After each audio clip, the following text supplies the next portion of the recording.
Bismillahirrahmanirrahim. Assalamu alaikum. I am Dr. Amaida Mir and I am Assistant Professor in Department of Anatomy. Today we will discuss the topic formation of interatrial septum. For the formation of the interatrial septum, this is the best model. I will show you all the parts of the interatrial septum, that how it is formed and how it works. In this model you can see that this is the common atrium. Consider that all these structures are initially not formed. Externally, both the atria are separated, but internally, both of them are common. Now, the first structure which will form in this common atrium is the septum, which is called the septum primum, and you can see this blue shaped structure is septum primum. It is called septum primum because it is primarily or initially or first of all this structure is formed. This structure takes origin from the uppermost and the central part of the upper wall of the common atrium. Now this septum primum, after taking origin, will move downwards, and here above the common ventricle there is rapid proliferation of the cells takes place and form a structure which is called the endocardial cushion. Before the formation of the septum primum, endocardial cushion is already formed. And from this endocardial cushion, a septum move upward towards the septum primum, and here the septum is called septum intermedium. That is not formed in this model. So both the septum will move towards each other, the primum will move downwards and the septum intermedium will move upward. But a partition still remains in between them, and that partition or a hole or the foramen is called ostium primum.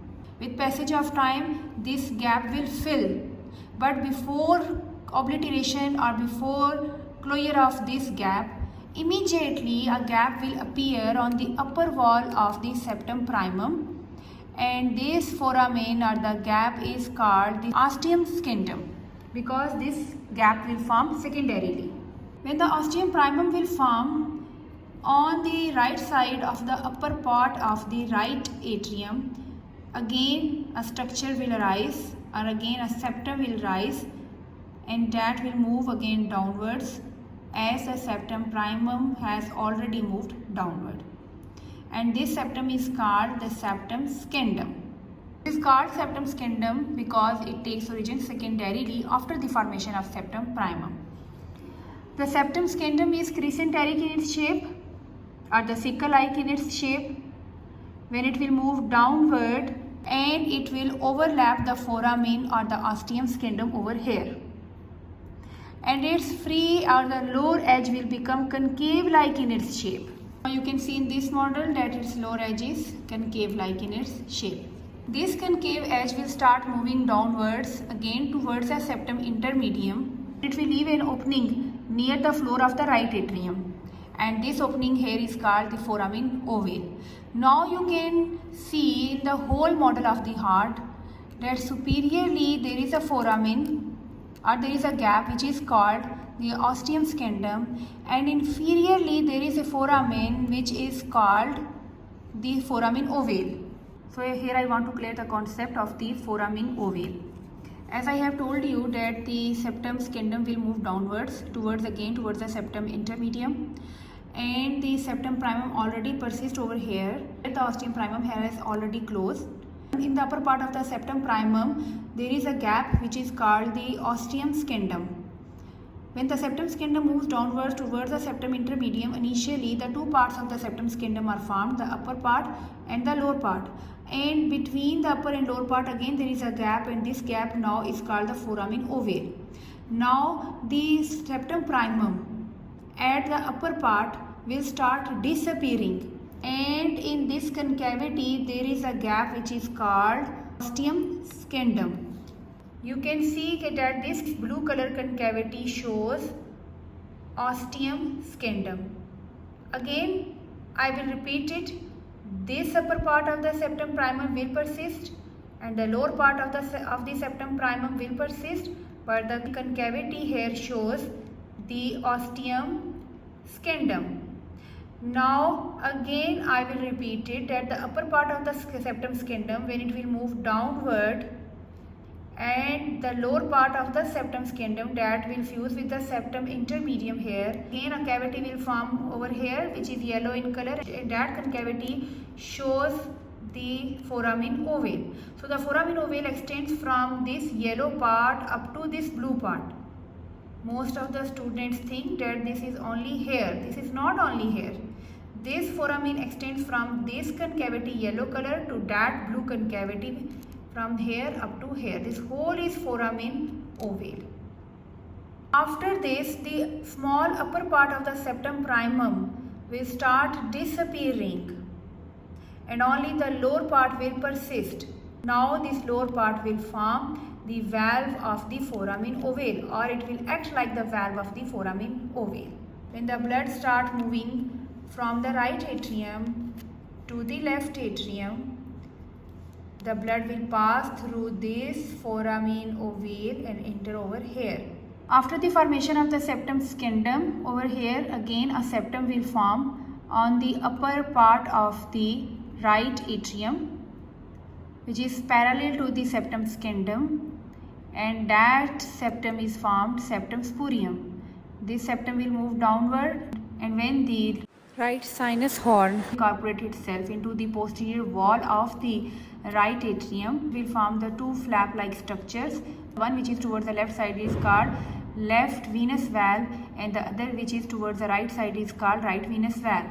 Initially both these valves are very close to each other, and with passage of time they will move apart from each other, but both these valves are attached from their upper part to the septum spurium. Right venous valve will incorporate itself into the posterior wall of the right atrium, and here the posterior wall will become very smooth.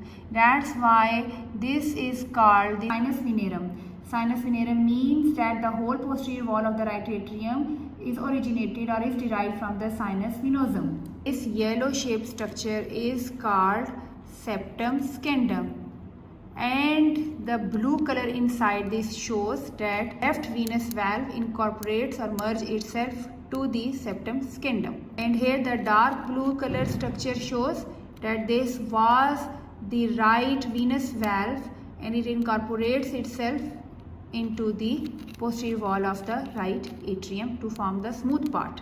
As we have already done that, the valve of the foramen ovale is formed by the septum primum, and the blood will flow from the right atrium to the left atrium, and this valve will prevent the flow of the blood into the opposite direction, means from the left side to the right side. Now immediately after birth, what will happen?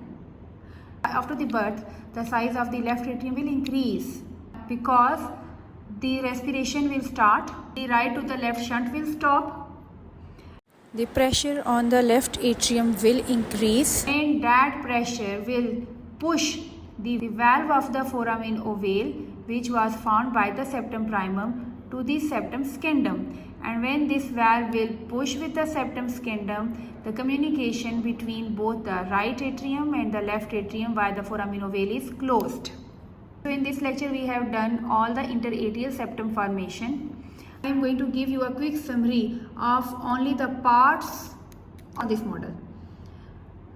This blue colored structure is septum primum, this is septum spurium, these are the right and the left sinus valve, this is sinoatrial orifice, this is endocardial cushion, this is the right atrium, this is the left atrium, and between both of them is a foramen, which is the ostium primum over here. Blue color structure is the upper part of the septum primum, this is the lower part of the septum primum, this is the upper part of septum scindum, this is the lower part of septum scindum, and this concavity in the yellow color structure or the septum scindum is called the foramen ovale, and this concavity, when this part will disappear and this concavity will form, the foramen ovale will extend from this side to this side, and the lower part that will remain of the septum primum, that will remain as such, will call the valve of the foramen ovale.